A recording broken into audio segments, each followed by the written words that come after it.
আচ্ছা কনসে আল্লাহ বড় না মানুষ বড়? ধরো গাদা, তুই কার হাতে কার জোড়া দেশ? কুড়ায় আল্লাহ আর কুড়ায় মানুষ। যেটা কবার কইছে ওইটা কন। আল্লাহ বড় না মানুষ বড়? আল্লাহই তো বড়। আল্লাহ বড়, তাহলে আল্লাহর কথা না হইনা মানুষের কথা শুনেন কে? তুই কি কইতাছস? কি এর আল্লাহর কথা মানে না মানুষের কথা মানে? হ্যাঁ, কি আর মানুষের কথা শুনেন তাই না?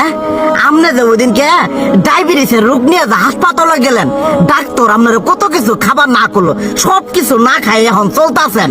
তাহলে আল্লাহ যে আপনারে কইছে যে হারাম খাবার না, সুদ খাবার না, কই আপনি তো কাম কাজ বাদ দিয়ে এলাকার মধ্যে টাকা পয়সা না গায়ে খালি ওইলে দিয়েই খান, নিজেরা টিয়াও হালাল ভাবে কামাই করেন না, ওই সুদ তো না কয়টা টিয়া করে লাভ আহে ওইলে দিয়ে দিয়ে চলেন আর পেট বড় বানাইছেন। শুনেন একটা কথা কই, হারামের কোনোদিন আরাম নাই।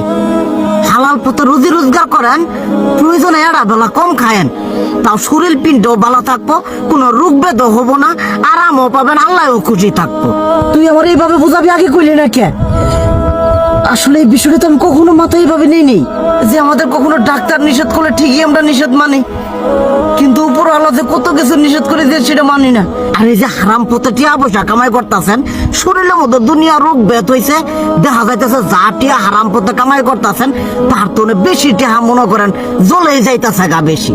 আজকের পর থেকে আমি আর এই হারাম সুদ খামো না, আমি হালাল পথে চলবো, হালাল টাকা পয়সা ইনকাম করবো।